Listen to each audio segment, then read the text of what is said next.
অমর নায়ক সালমান শাহর মৃত্যুর আগে অসমাপ্ত কিছু ছবির কাজ করেছেন। কিছু ছবি তো অল্প কাজ করেছিল। সালমান শাহ কিন্তু শেষ কাজ করে যেতে পারেননি। অসমাপ্ত কাজে সেই ছবির ফুটেজগুলো পরিচালকরা সম্পূর্ণ করতে পারেনি। সালমান শাহর অসমাপ্ত একটি ছবি ছিল অমর আকাশ পরিচালিত কে অপরাধী। এই ছবিটিতে সালমান শাহ কিছু অংশ কাজ করে গিয়েছিল। সালমান শাহর মৃত্যুর পর ছবিটি শুরু করা হয়েছিল আমাদের প্রিয় নায়ক অমর সানিকে দিয়ে। এছাড়াও মনতাজুর রহমান আকবর পরিচালিত কুলু ছবিতেও সালমান শাহর কিছু কাজ করে গিয়েছিল। এই ছবিটিও পরে অমর সানিকে দিয়ে করানো হয়। এই দুটি ছবি বাদে সালমান শাহর অভিনয় করার কথা ছিল এমন দুটি ছবি, মধুর মিলন ও অধিকার চাই। এই ছবিতে অমর সানিক নায়ক ছিল। পরে বলা যায় সালমান শাহর অসমাপ্ত কাজ করার কথা ছিল, পরিবর্তে অমর সানিকে দিয়ে কাজ করানো হয়।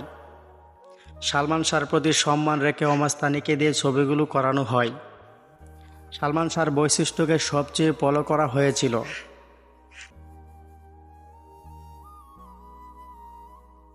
এই ছবিটি সালমান শাহর মৃত্যুর পরবর্তী বছর 1997 সালের সেপ্টেম্বর মাসে মুক্তি পায়। এই ছবির প্রথম কাজ ছিল সালমান শাহর। পরে শাবনূরের নায়ক হয়ে আসে অমর সানি। ছবিগুলোর মধ্যে প্রেম গতির পরেই আসে কে অপরাধী। তবে কে অপরাধী ছবিতে অমর সানির অসাধারণ অভিনয় করেছেন। এমনকি দর্শক তাকে পছন্দ করেছিল এই ছবিতে।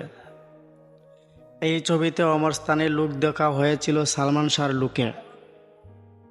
সালমান শাহর সেই স্টাইলগুলোতে দেখানো যেত, ঠিক সেই স্টাইলগুলোতে অমর সানিকে দেখানো হয়েছে। সালমান শাহর অসমাপ্ত ছবিগুলো কেন অমর সানিকে দিয়ে করানো হয়েছিল সেটি আমরা জানব পরবর্তী ভিডিওতে। আর এতক্ষণ আপনারা অনেকেই ভিডিওটি দেখছেন।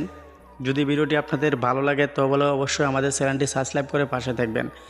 আর হ্যাঁ, পাশে থাকা বেল আইকনটি অবশ্যই বাজিয়ে রাখবেন। এমন আরও ভালো ভালো ভিডিও